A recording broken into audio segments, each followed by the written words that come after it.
The worst horror movie I ever saw was fucking great. Hello and welcome to This May Hurt a Bit. My name is James Strayer and this is John C. Myers. And we are a horror franchise podcast discussing each film in popular and not so popular franchises. And today we are talking about Phantasm Part 3, Lord of the Dead from 1994. So in the words of Don Coscarelli, after I finish a Phantasm film, I write up a bunch of scripts for non-Phantasm movies. I can't get funding for those. And then I go back and make a Phantasm film.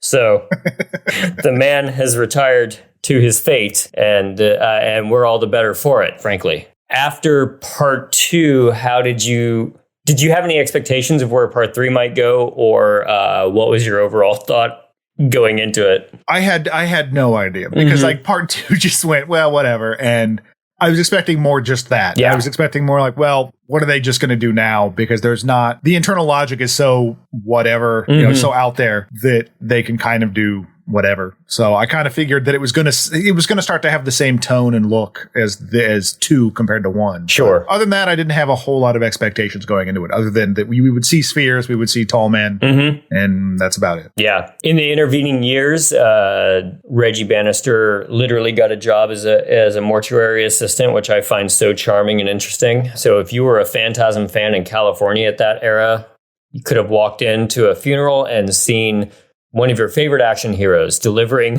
flowers to the loved ones. I also like the idea that he got the job. His resume was just a signed copy of Phantasm. Phantasm, yeah. I mean, what a move. The owner's like, I don't know what to do with this, but okay.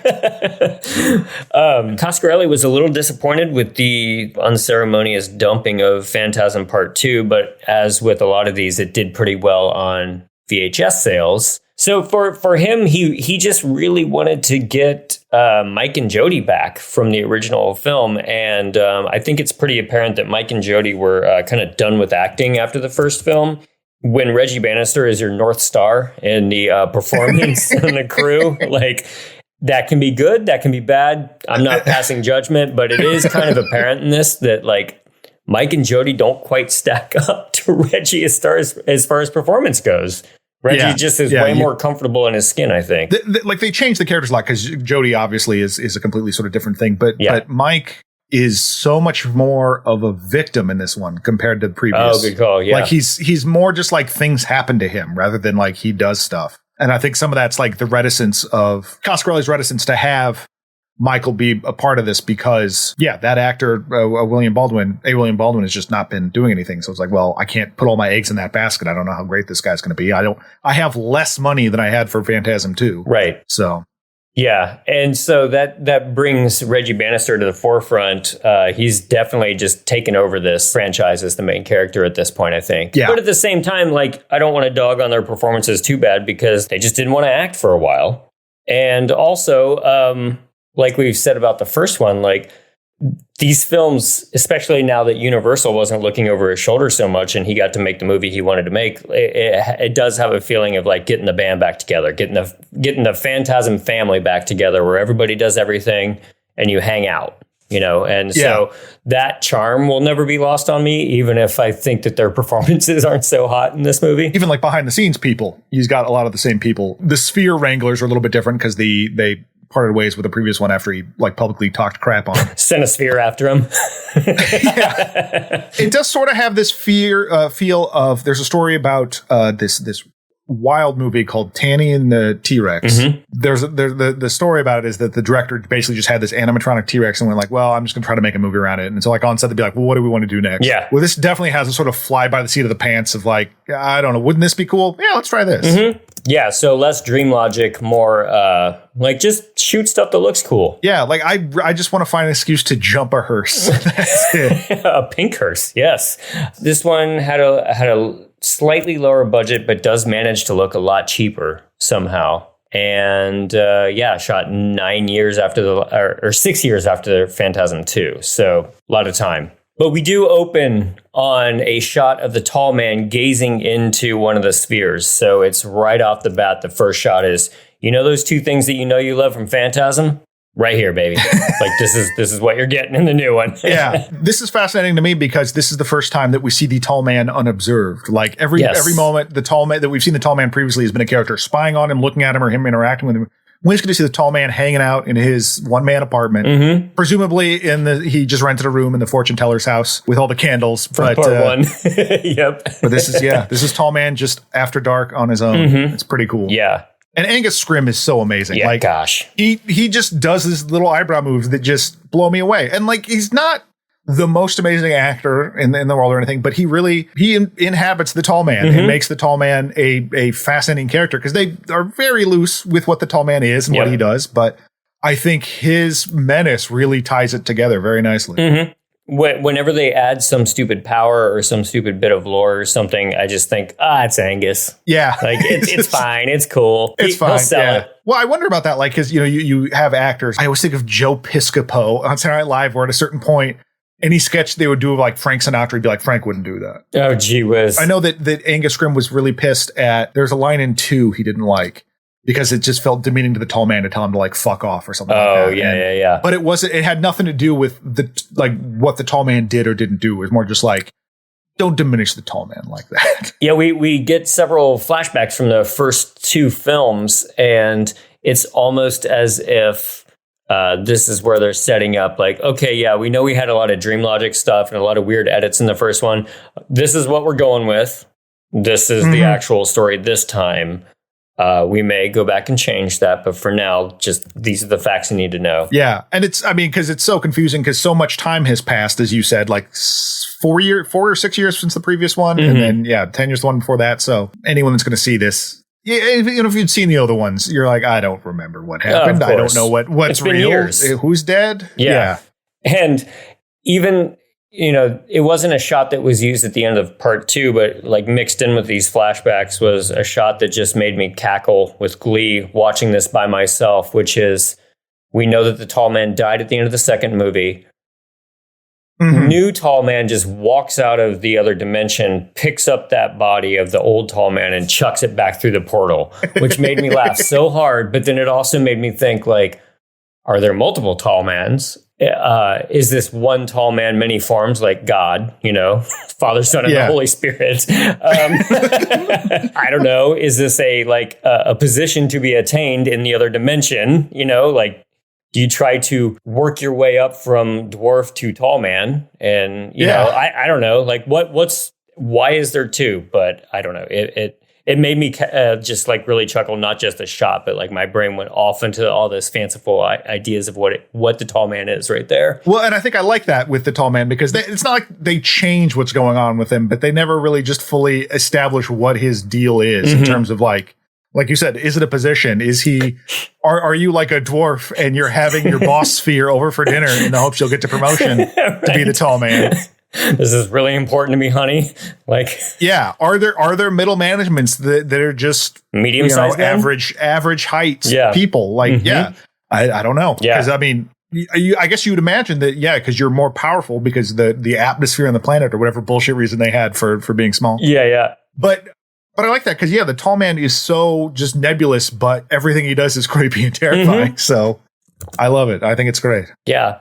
They do add some stuff to him later on, which we'll get to. And most of the time, I'm just like, yeah, sure. I like it because I like Angus. Yeah. Yeah. Flashback scenes from the first 2 films. Well, actually, the end of the second film, Reggie up against the hearse because I guess he didn't die after all. And we did get some of the shots reshot with Mike the Original Flavor in here rather than James LaGrosse so that we can be confident that we're moving forward with old Mike, previous Mike. But Reggie sees the hearse explode and runs to save whoever might be left in there. And we find one of the dwarves is eating Liz, the girl. Reggie trips over Mike and he finds his 4-barrel shotgun, which, if I'm remembering correctly, he lost at the end of the second film. Yeah, he just throws it away. He throws it away. And I remember us being frustrated. And I guess Don Coscarelli was equally as frustrated because he's like, man, I always knew I shouldn't have done that. But his excuse is reality forms little ripples when the tall man is around. So that's just his kind of ultimate excuse for anything to retcon or get the shotgun back, and it's fine by me. To get that shotgun back, absolutely. To like continually revive Reggie, I don't know. Yeah, but, right. You know, I love Reggie, but you know, with that 4-barrel shotgun back in his hands, he does something which was one of the things that I definitely remembered from this. But he aims up into the tree, fires, and 3 of the Jawas fall out in comedic timing, slamming into the ground. It's beautiful. And it's exactly, you know, I complained in the last episode about, wanting more out of that shotgun, because he takes out 4 at once, and that's cool. But like this goofball element of them just dropping out of the trees funny. Is wonderful. And that's the perfect use for that shotgun. Reggie threatens the tall man with a grenade, and the tall man just turns around and leaves. It seems like he's less concerned about what it could do to him and more about what it could do to Mike. They've sort of established, like, are deepening Mike's role in the lore, because it kind of after two movies, it's like, well, why doesn't he just kill him? Why is he, you know, he's kind of playing too much. And I also like how, like you said, they just unceremoniously dispatch Liz.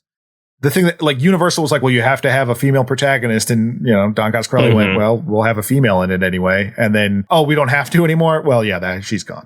Yeah. And apparently the actress had retired from acting, but yeah, whatever. It still is just like, I don't care. And Mike does not care that this love of his life, his psychic ability, gone. Like, it doesn't matter. Moves on right away. Yeah, no talk in this film about his psychic connections or if he can have psychic connections with anybody else. It's just scrub that idea. The tall man then returns to brood in his brooding chamber, where he's surrounded by candles, and I absolutely adore this shot. He's just having a spa day for him. Like, he's got Enya playing, and it's just like, just all right, running a hot bath. I know I'll have to get back to Mike sooner or later, but not now. He flicks open one of the silver balls, and there's a whole ass brain inside of the silver ball. Little chicken nugget of a brain. I love it. And he just lovingly pets it with his thumb. So we've got, you know, an addition to the lore here, in addition to, I guess, there are brains in some of these silver balls now. There's brains in their balls. Mike ends up having a near-death experience because of this, and he actually sees Jody in the white light. We hadn't seen Jody since the first film. Yeah, I haven't seen that actor. And I liked in the moment where he is in, because Mike's in the hospital after all this, is that you get a little cameo from the lady in lavender. Yes. Which I was like, I got super excited for. She just plays a nurse in like one shot as she's like treating his wound something. But I'm like, it's on now. And then that was it. But it was fun. Yeah. The nurse attacks him with some sort of device, and I'm not entirely sure what it is. And her head splits open, and there's a silver ball inside of her head. This is just wild, because, like, okay, so the new sphere power. Before, it was like, okay, the spheres now have different attachments to them, like vacuum cleaners. Like, one's got the eyeball that's looking, one's got the pizza cutter thing. This is like, no, straight up, spheres can drive human bodies now.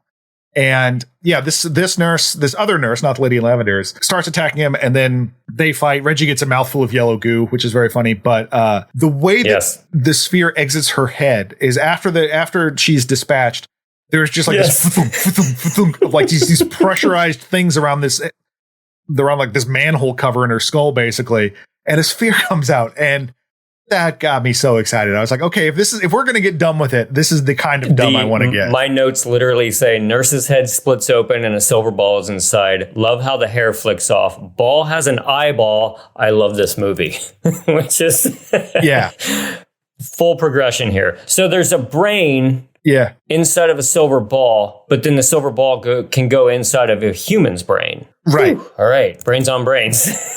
long way to go. But all right, tall man. You didn't get that tall for nothing. I'm going to trust your wisdom on this.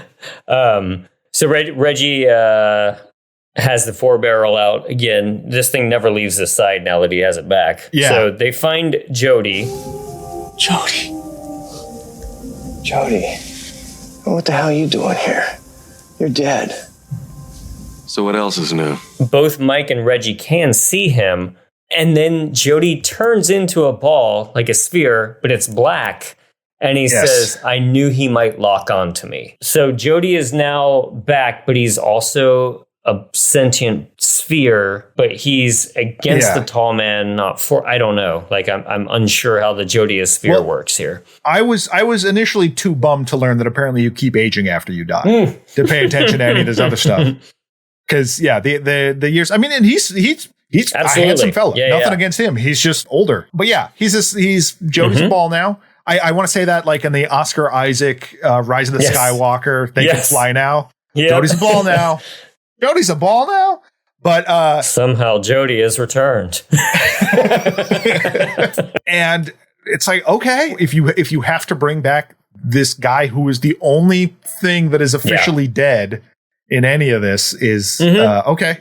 Sure. This is the way to do it. Good as any other, I guess. Well, Jody, I guess even you couldn't stop him. Boltsville. What'd you say? Reggie pulls the cover off of the Hemi, and then he ends up meeting, I think, which is our first harbinger in a Phantasm film at the gas station. What's up Highway 32 here? Boltsville? You don't want to be going up there. Why not? Toxic spill a couple years back.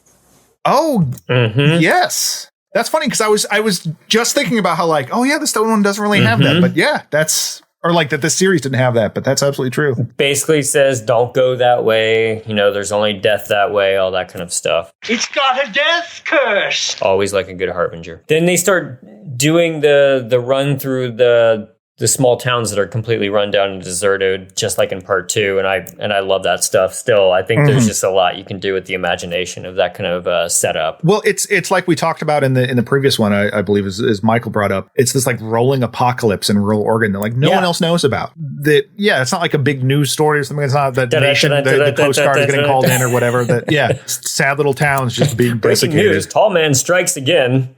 We don't know what to do. Not sure what his powers are. Silver balls everywhere.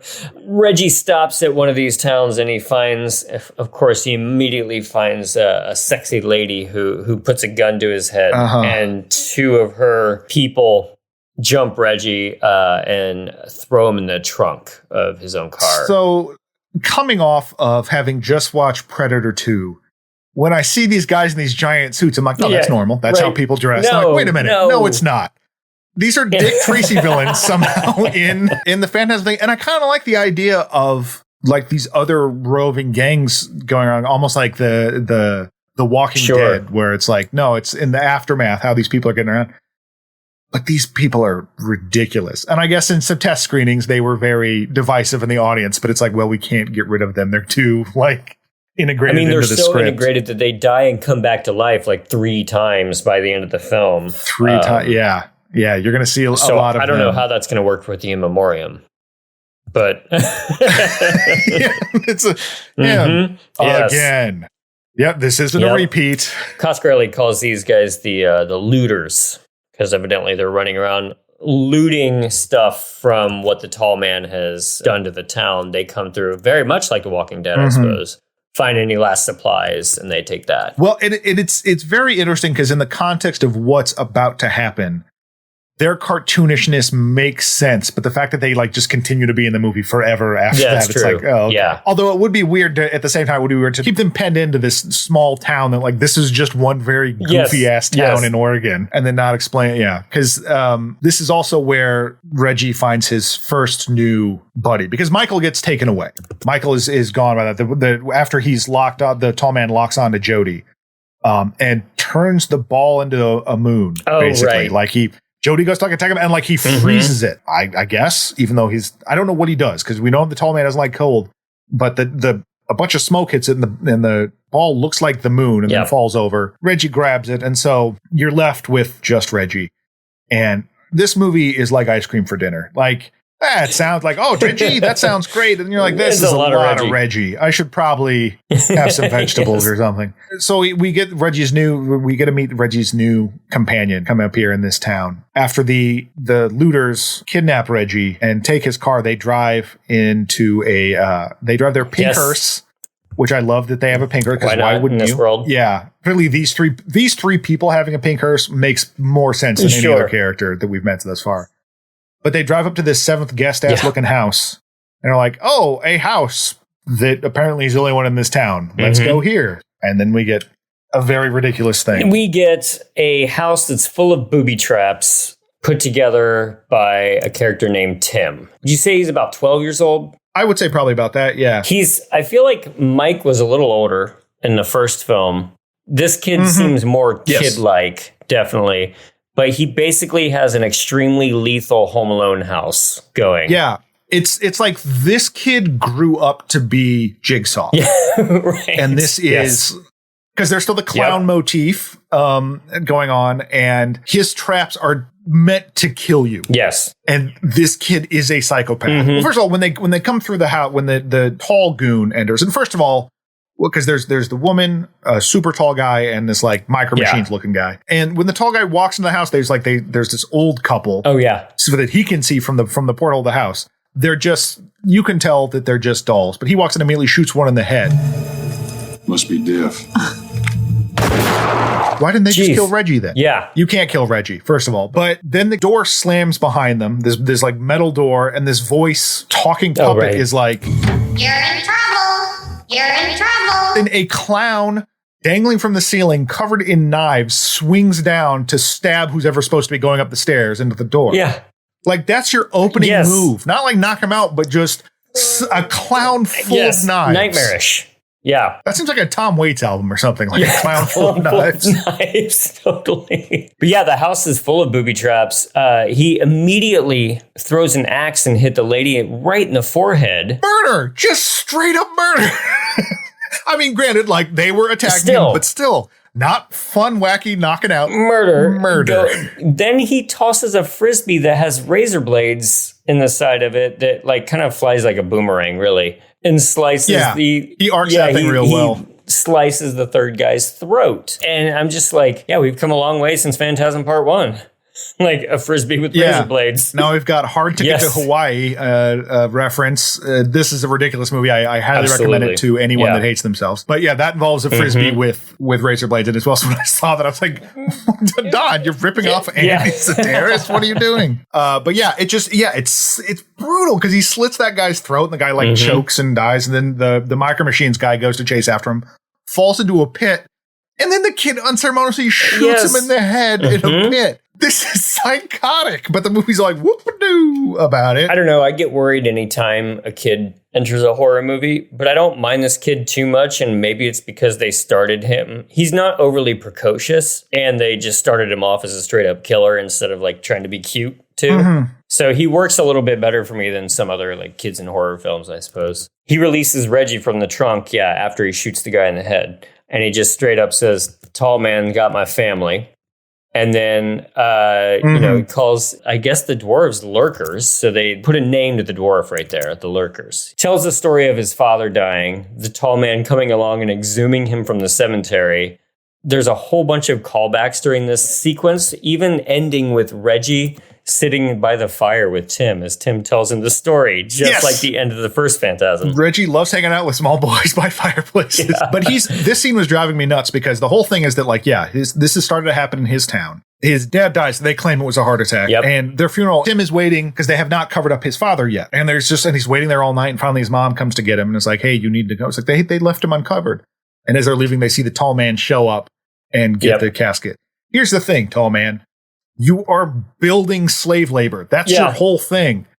Bury him. Like, just have the slave, I guess he's getting lazy. He doesn't care. This is his, like, 45th small town he's destroying. But come on, man. You have the workforce for this. Just bury the guy. But I do like the reveal of when they, the mom goes to check it out. The tall man just kind of looks at her and then, like, looks at the casket. Casket opens up. Just like a haunted house scare of the dead guy, like... Bleh. That's the exact noise he makes. It's wonderful. His zombie dad taking out mom, right away. And that's when he knew he had to shoot people in the head. I had no other option. Where's my revolver? Oh, okay. So we're back in the car. Hey, what's this? It's one of those balls I was telling you about. Came over to our side and got cooked in the process somehow. Just like We're just putting it all out there on Front Street. Yeah, one of those silver balls on our side now. I mean, I guess you can't, like, this kid has seen it all. I can say whatever to him and he'll be like, I know exactly what you're talking about. You know, those things have brains inside them? Bet you didn't know that, hardened kid. Like, that's a new development. Reggie tries to pawn the kid off at an orphanage, but the kid manages to jump back in the trunk. So Reggie he knew he was supposed to do something proper, but he didn't. Yeah, this has two things I love. First of all, is once again Reggie just having wads of $100 bills. Yes. So it makes me think Reggie might be looting those towns as well, because who cares? Or like, all we know about him, he was a ice cream salesman. Maybe in the interim, he became like a defense contractor or something. A CIA asset. He's Jack Ryan. And they drop him in to bumble around, creating coups or whatever. Reggie bringing down government. Yeah, there's a whole spinoff where he becomes like the head of a South American country. Right. And it's a different spinoff. I would love to see the spinoff of this psychotic little kid at the orphanage and like forming this army of children. There's a horror movie called Devil Times 5. It's about like these kids murdering a bunch of people, and it'd be that. And that would be fascinating to watch. Could have had kids versus dwarves. I mean, for how goofy the tone of this movie, like, why not? Oh, completely. Yeah. Reggie starts exploring a mortuary because that's what we do in these movies. A lot of walking around the hallways. Mm-hmm. I guess he's still looking for the tall man, but he's alone. Yeah. And actually, like, I don't know where this sentence is, but I just wrote, Reggie gets taken out by these two armed women. They start hog-tying him. There's no explanation for why they're in a mortuary, or mausoleum, but okay, why not? And it seems like they're maybe going to rob him or something, but maybe they were just lying low, but it's never really explained what they're doing there. Totally. And it's Rocky and Tanisha, and then they end up getting accosted by a silver ball, and you get the same exact sequence again of ball coming down, spikes coming out, and Tanisha just standing there watching it happen. Yep. And gets her in the head. Blood flies out. Once again, the MPAA. Yes. Absolutely not. You can't have this. Don Coscarelli showed them, like basically had a PowerPoint presentation that was like, here are these things side by side. I timed them all to be the same. And they just went, no. Somehow it's different. You can't. We made a mistake. So, yeah. Which, man, like this, if nothing else from doing this podcast, I fucking hate the MPAA. It's so just like mercurial, like, this week we don't like this. It's inconsistent. Absurd. Yeah. But yeah, because it's a great shot. I've done a 180 on the first since I was like, I don't know about the balls. Love the balls now. Love the balls now. See, when you watch several of these in a row, you can kind of come around to that kind of stuff. Yeah, you develop Stockholm syndrome, and you're like, I'm excited. Right. I'm excited for the pain now. Yeah. Yes. I did think her fall was kind of comical because you see her feet come up on the left side of the frame, like a cartoon character. Absolutely. There's a lot of cartoon deaths in this. Very much, yeah. Tim takes out the ball with a revolver. He's a crack shot. And then, for whatever reason, the kid starts driving the Hemi Cuda. Whatever. Seems like it needs to happen. Yeah. Well, he wants to, and Reggie's in no position to stop him now. Yeah. Reggie says, I hope that ball's got a better sense of direction than mine do. Reggie. Classic. Oh. Reggie's so horny. I mean, he was horny in the last one, but he's really horny in this one. Up 2 levels, yeah. And it does, I mean, it is a cautionary tale because his horniness does get him into trouble, but there is a lot of Reggie being horny in this movie. Oh, yeah, yeah. It doesn't have to be all lore, but you could have done anything else other than that. Anything else, because, we get headlong into a scene of they pick up Rocky from the previous scene, so she was kind of like hitchhiking, much like Alchemy was. Yeah, so, they do a very similar sequence of shots. And I love it because they're talking in the car, and Rocky's very standoffish. And he comments on the nunchucks that Rocky has. You're pretty good with those things, aren't you? The army taught me to defend myself.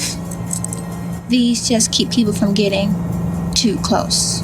I got these nunchucks in Army. I was part of the nunchuck division. Yeah. And there's just imagining like something like D-Day, which a bunch of dudes like storming the beach, just spinning nunchucks. They're getting mowed down by machine gun fire. And this didn't work out. It sounded cool, but it didn't work out. Yeah, didn't work. But she's taking them and running with them because that's her kind of like primary weapon for the rest of the film, nunchucks. Because, man, ninjas are cool. I did laugh in this next scene, though, because, of course, Reggie gets one queen bed for Rocky and him to share, like very purposeful.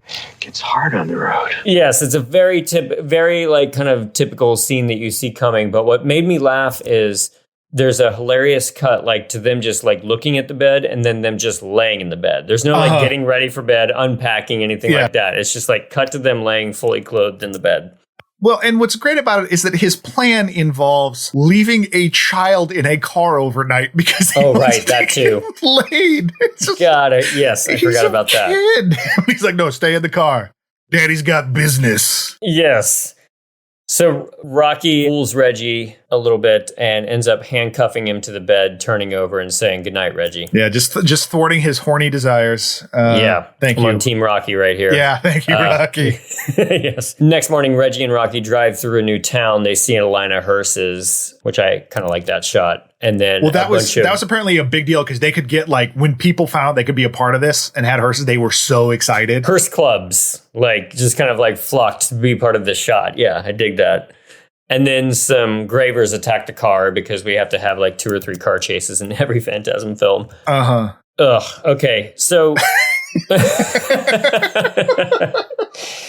we start camping. They lay down for the night. Reggie tries to hit on Rocky again. Yeah, they say the best way to keep warm is to pack 2 bodies to a bag.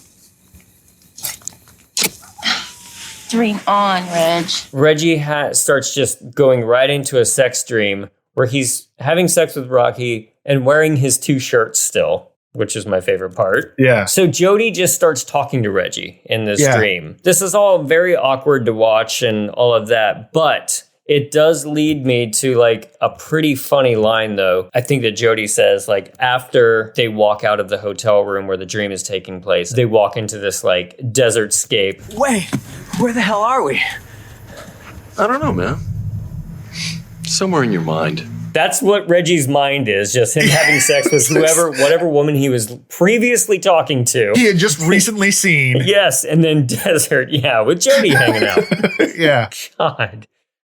At the end of this sequence, they end up inside one of the balls. They see the tall man and they free Mike from being like stuck in this crypt area. It's scenes like this that get really jumbled to me. Yeah, because it's very strange. And there's a lot of cool lasers. They had to have like a laser specialist come in and, but that was really neat. But yeah, they see like the tall man in this like mausoleum, different mausoleum. And like the tall man does some magic and this crypt wall like goes away and becomes this plexiglass cage that Mike is just crammed into.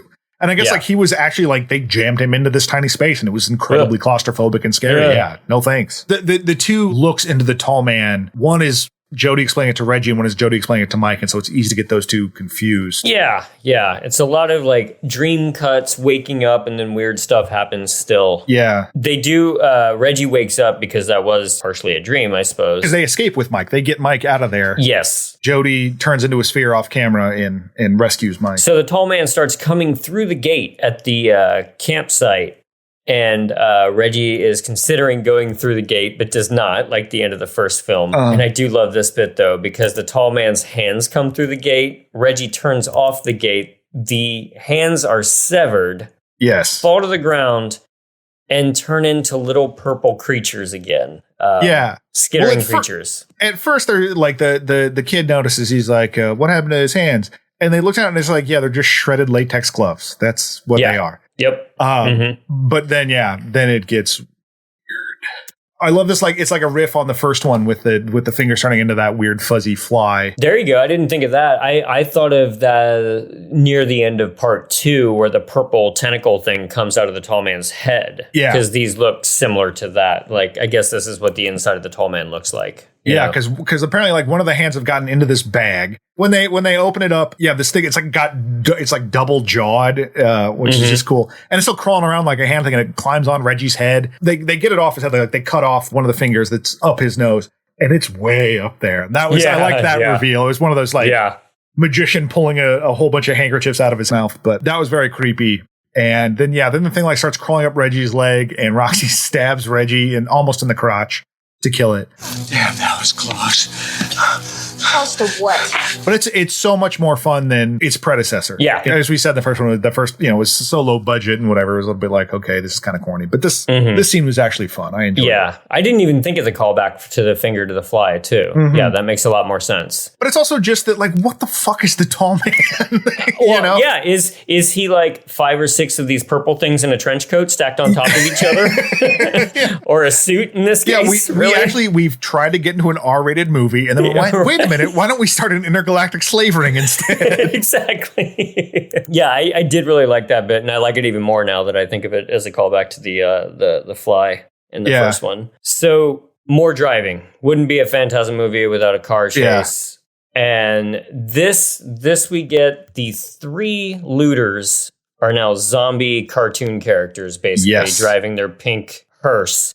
They do, the typical Phantasm, like try to run each other off the road, fighting in between the cars and stuff.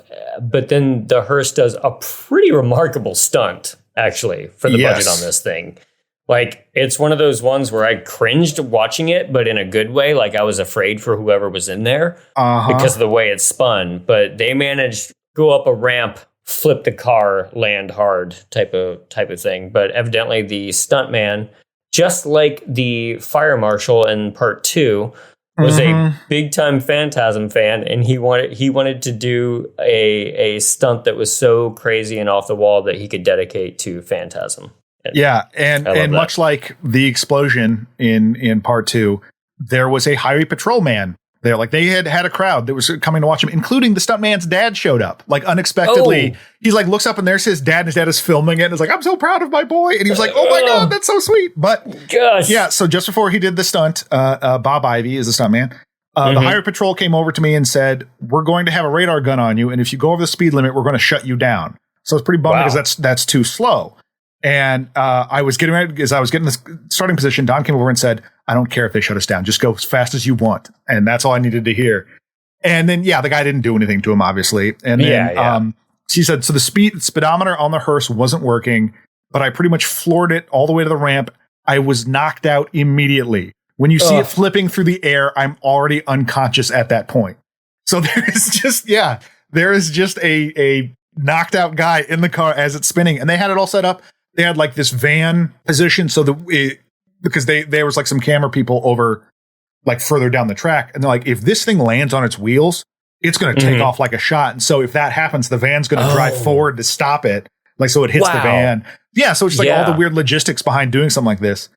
But the dude got just knocked out immediately, and they pulled him out, and he had to it took him a while to recover from that. But he was like, it was so cool. I love the logic of that. So worst case scenario, it lands on its wheels and goes tearing down the road. So we need to arrange a head-on collision to stop it. Yeah, gosh. Putting more people at risk, but we know what we're doing. I should have been a stunt driver. That's basically what it boils down to. I don't know. Wait, I could almost die? Sign me up. That sounds great. I've had a week. One of those weeks that makes you want to stunt drive. So, okay, I kind of understand what they're going for in this next line, but I hated it so much that it just made me laugh too hard. I say we find that big mortuary you were telling me about. Hole up there. Now, why the hell would we do that? It's the last place he'd look. No, that is the first place a tall man goes. Yeah. That is literally where all the scenes in these movies take place. The tall man goes from town to town, goes to a mortuary. That's like being like, hey, let's get down to Crystal Lake and hide because Jason won't think to find us there. Yeah, that's where he works. Or, hey, you know how we can get escape from Freddy? Let's go to sleep. Or, open the puzzle box and Pinhead won't find us. I don't know. It's just like, it's the last place he'd look. There's a difference between attempted dream logic and just fucking stupid. And that falls in the latter category for sure. And now, I'm glad they went to this mortuary. This mortuary is amazing. Angelus Abbey, which is basically why they filmed this. Because as you said, Reggie was working as a flower delivery guy and worked for different morticians and whatever. And found this building, and they basically went oh, this building's amazing. Let's shoot here. Yeah, I'll make a Phantasm movie about it if we can hang out. And that place is wild. Not just the inside of it, because it's huge, but according to that book, Phantasm Exhumed, several crew members, first incident of many weird things occurred when Don Coscarelli and several crew members were mysteriously locked inside while scouting the facility. They were released once the groundskeeper realized they hadn't returned from their tour. There was like filming in a graveyard. I think it was outside. There were like gang members that stopped by and like were firing Uzis in the air. Like, my sister is buried in there. Crewman Jeff Schiffman recalls, I do distinctly remember the night we began smelling one of the bodies. It was either fresh or they didn't process it right. You could definitely smell it. Certain people couldn't handle it and wouldn't even go to the mausoleum. Try filming when your crew won't enter the set. It's a little tough. Oh, man. And later, Angelus Abbey Memorial Park was successfully sued in 1995 for $5 million for staging fake graveside services and burying bodies in the shoulder of a nearby roadway. What? Yeah. What? Deeply cursed place. Wow. Yeah. So Man. the worst thing, like, so the idea, because I was thinking about how weird it is, like, you have your family and, loved one or something interred in a place where they're filming Phantasm. Then then they're burying people to the side of the road. I'm like, no, Phantasm is the best thing to happen because that means your person's actually buried there, not and just an empty grave. Wow. Yeah, that's funny because I read Don Coscarelli's book where he goes through his entire career. He didn't mention any of that stuff. Yeah, he's not going to. He's not going to get into that. That's amazing. This place is great. But it's a great location. It's so good. All cursed stuff aside, it looks really neat. And it's perfect for a Phantasm movie. Totally. We're watching, at one point, Jody and Mike starts watching the tall man harvest a dwarf. Brains going into the spheres, the body shrinking down. And he does say he's amassing an army to conquer dimensions and worlds unknown. I love that kind of stuff. And the dwarves are a byproduct of that process. So that the real goal is making the spheres, but then you just have these dwarves and nobody's putting in the work. Mm-hmm. What's happening in this moment is that Jody, as they're holed up in this mausoleum, Rocky and the kid are eating beans out of a can. And Reggie is asleep somewhere else. And Michael does that thing, reunites with his brother, does that classic thing where your brother sits on your head and imparts wisdom. Because the ball is just sitting on Jody's head as he's laying in the thing. And he's like, well, let me tell you everything about the tall man. And I was thinking about how does Jody know? And then I remember I have done in my career, particularly working in Portland, Oregon, you end up in commercial video, you end up doing a lot of stuff for Nike. Yeah. And there's a lot of people at Nike that have read Shoe Dog, the Phil Knight book. So I think Jody is basically just like that, where it's like, no, I read the tall man's biography. There you it's go. Not a biography. And so I know what's going on. I know the highs, the lows, But yeah, so we see him actually doing the process, which is kind of cool. And then I love this. The tall man starts sensing something's weird and starts looking around, and you can see him kind of skанning dimensions. I don't know what, but all of a sudden he kind of locks on, and you see the little grin, and then all of a sudden he's in the real world and pulls the ball off Jody's, and I love it. Again, just Angus Scrim anchors this nonsense so much. Completely. Yeah. With his face, his charisma. Yeah. I don't want to talk about Reggie's other sex dream that he has with a corpse on top of him. Again, too much horny Reggie. I'm not trying to sound like a prude here, but just I don't want horny Reggie. It's just not the thing I want. Exactly. I mean, especially just imagine any. Well, okay, I was going to say imagine your favorite character like Sonic the Hedgehog, but there's so much Sonic the Hedgehog. No, there's enough of that stuff out there. But so because Reggie starts having this thing of Rocky's turned the corner here. Which, by the way, before this, there's a moment where they find a cryogenic chamber. There's this vat that has heads floating in it. Cryogenics. All the mortuaries are into it now. These guys figure they'll wake up in a couple of 100 years with new bodies. Some folks never know when they give it up. Now look who's talking. God damn it, Reggie. Jeez, everything. Leave her alone. Everything. She said no. Right. Yeah, so then Reggie's Rocky's having sex with me. Then nope, it's the zombie woman again. Yeah. They're back. They survived that crash, I guess. Yeah, and Rocky takes him out with her nunchucks. At this point, Tall Man is confronting Mike, and there's a ton of silver balls over them, which I'm divided with this because I like it as a shot, but I'm not as interested in seeing a whole shitload of balls. I think it's cooler when there's just one or two, maybe. Yeah. But that one individual shot, they do it a couple of times in this. It's kind of creepy looking because it does make you go oh God, up in the ante. Yeah. And this is the moment too where the tall man starts to reveal that Mike might be more than we've thought, because he says something about like, let me release you from this imperfect flesh that ties you to time and space. I love this concept of the whole, let me release you from this imperfect form that binds you to time and space. That's it. Oh, I love it. That's just I don't know if it's a Lovecraft idea. To me, it's a 2001 A Space Odyssey idea. This is very much like Dave Bowman ascending to the things through the Black Monolith. And that's one of my favorite movies of all time. And I love that horror. It's horror to me, but it's also supposed to be extremely majestic. Leave behind your body and you can travel time and space. Right. Well, it opens up the lore for this whole thing, because it's and not to oversell its importance, but it's a little bit like I'm Your Father, Luke, where all of a sudden you're like, wait, what has all this been then? Like this just sort of changes the game on this, and in an interesting way, because it's not, having seen it further, it's not like you are the chosen one or something, but it's just like, no, you're not what you think you are, which is sort of what so much of these movies are, is just whatever you think is happening is not actually happening. But while this like huge revelation is occurring, you are getting just continual cartoon nonsense outside with the Three Stooges, the Undead Stooges. At one point, the Jody sphere attacks the tall looter and spins his head around so much that it detaches and flies up. It's amazing. I love it. But it's like, okay, I guess more Evil Dead style horror comedy. And then later the female one, sphere flies through her head. Yeah. And it's like when you shoot a cannonball through a cartoon character. It is just like this perfect sphere, this round shape just punched out of her. No blood or anything, but it's ridiculous. But I was having fun. Totally. And these movies have just gotten sillier and sillier. So I'm not on board with it now, but it doesn't seem out of the blue. It's like, okay, that's what these movies are now, and I'll play Sure. along. And I mean, that is funny that you mentioned that it's going back and forth from this like super heavy revelation to one of my personal favorite sci-fi horror ideas to like, you know, cartoon characters going at it. Yeah, to Tom and Jerry.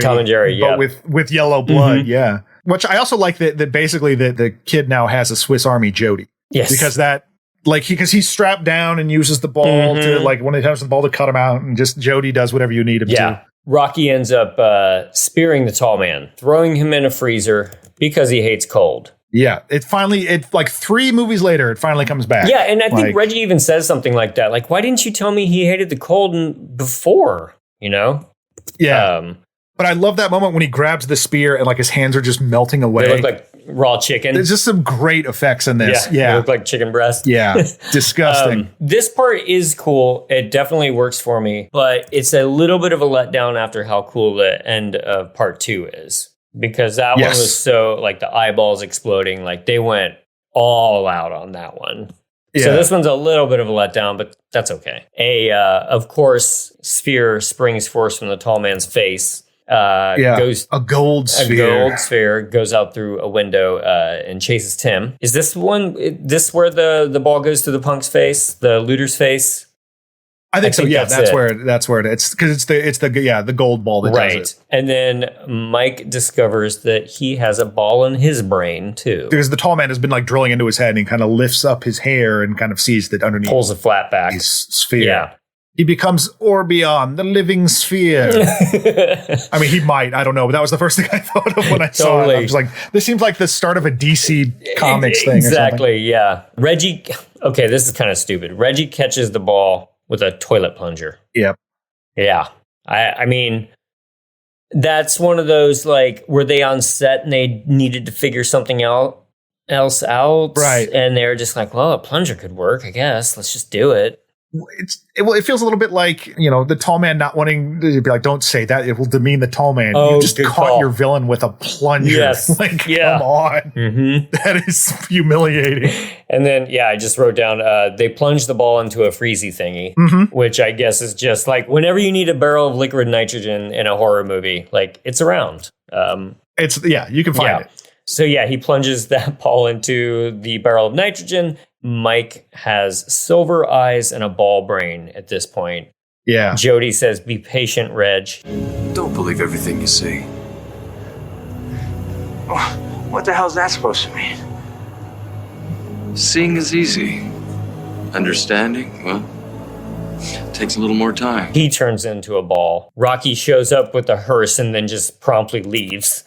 Well, I like that. Like, so Jody, first of all, just basically like hand waves away the entire series because he's like, yeah, it'll be explained in time. Yeah. Don't worry about it. Okay, bye. Mm-hmm. Well, where are you going? Yeah. What's happening? And then, but I do like that Rocky isn't like, well, things are taken away from me. I'm going to join your quest. She's like, this sucks. Right. I'm leaving. Yes, yeah. We run back in to the mausoleum, and of course we have to have an ending like this. Reggie is covered in silver balls, and I do like that shot again. That's kind of impressive. He's up against the wall. A new tall man appears. It's never over. A random zombie grabs Tim by the window. Yeah, it's like the end of any other thing where something grabs you through the back and pulls you through something. And I guess that line that "It's never over" was written by Don Coscarelli's mom again, so she's still being involved. And I love that. It was suggested by her, but and that's it. This one is zany, and it's not something I feel like it's not as aggressively zany as like some of the Friday the 13th Scott, but like it's definitely sillier. And when you watch like Coscarelli's later movie like Bubba Hotep, I think that's sort of integrated better. Whereas this seems very much like fly by the seat of your pants. Like, hey, let's make a show, everybody. I enjoyed it a little bit more than I remember liking this one, actually, because for whatever reason, I remembered much more time being spent at the Home Alone house. And that's what I was kind of dreading. And so I was glad that they got through it pretty quickly. I like the new lore stuff. I like how weird it gets with the silver balls.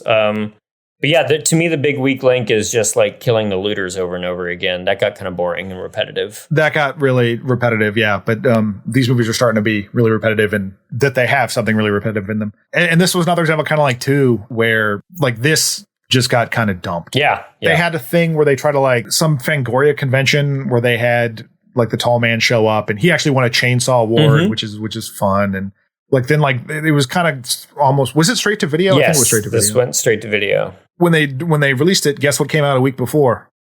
Jurassic Park. Oh, jeez. So nothing. Yeah.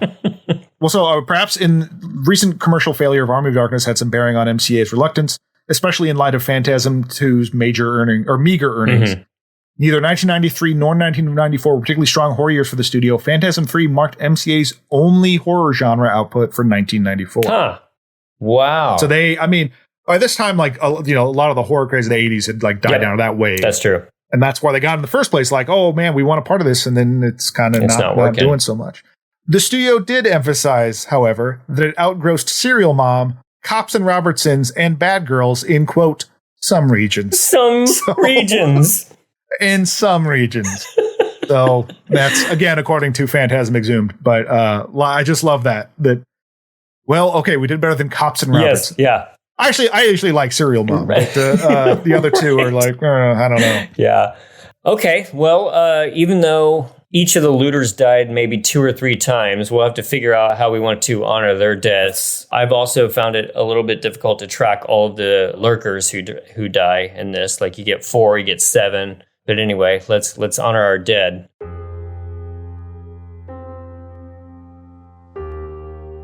Liz Reynolds, played by Paula Irvine, decapitated and eaten by a dwarf.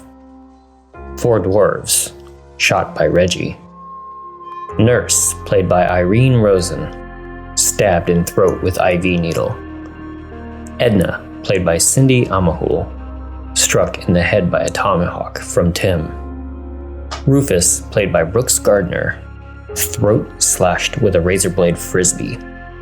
Henry, played by John Davis Chandler, shot by Tim with a revolver. Tim's father, played by Bo Lauderman, dies of unknown causes. Tim's mother, played by Claire Benedict, killed by the zombie father. Tanisha, played by Sarah Scott Davis, brain drilled by sentinel ball. Zombie Edna, shot by Mike, run over with the hearse. Zombie Rufus and Henry died in hearse explosion.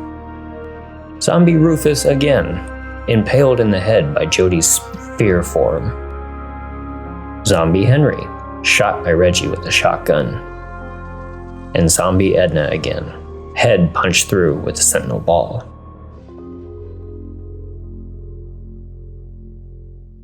But yeah, that was better than I remembered, but not by a whole lot. It's got some peaks and valleys for sure, but the peaks are a lot of fun. It's not full on hurting yet, but for how much like one got me this time around, it's a little bit like so much missed potential for what I think. But I appreciate, like you said before, that Don Coscarelli is making his own movie. His thing that he wants to do. I think that's cool. Absolutely. That he was able to sell this to Universal, but it's still his goofiness. Still his it wasn't a lot thing. of Still a family affair. Yeah. Well, that's it. Thanks for joining us on part 3. John, we only have 2 more to go, and then we'll have to consider our next franchise, actually. Yeah, this is a short one comparatively. Mm-hmm. Yeah, next week will be Phantasm Part 4, Oblivion. I was just seeing, by the way, that there's a new Amityville movie coming out. Amityville Thanksgiving. And I was like, there's basically going to be, if we keep this going, there's basically going to be a year devoted to Amityville films. Yeah, I think just going to straight up. I think the tagline for that one was particularly terrible too. Something like pluck it up and stuff it or something like that. Well, and even like the Twitter thing was like, yes, it's a real movie. Where I'm like, I'm already irritated. It was like, isn't this wacky, you guys? That's don't part. care. Yeah, I think. But who knows? That's part of the journey of this whole thing. But right now, I'm not stoked on it. That'll be the last one. It seems like too Sharknado-y. Exactly. That's what I always think. But hopefully, we won't get there for some viewers. I would think that's a whole other thing. Mm-hmm. Unless you're super excited about it, then let us know. But right. Yeah, thanks for listening. Keep checking us out. Go ahead and recommend us to friends. Like and review us on your various podcast sites. That'd be rad. You can find us on social media. Instagram at This May Hurt a Bit Pod, and on Twitter, Hurt a Bit. Reach out and say hello there. Mm-hmm. And thanks for listening. Yep. And we'll see you next time for Oblivion. Bye-bye. Bye. This has been a Two Penguins media production. It was produced by James Strayer and edited by John C. Myers. Logo by Ethan Kimberling and music by Michael Arthur Holloway, who you can find on Bandcamp. Follow us on Instagram at This May Hurt a Bit Pod and on Twitter at Hurt a Bit. Email us at thismayhurtabit@gmail.com. And if you are so inclined, rate and review us on your favorite podcast app, and we'll see you next time.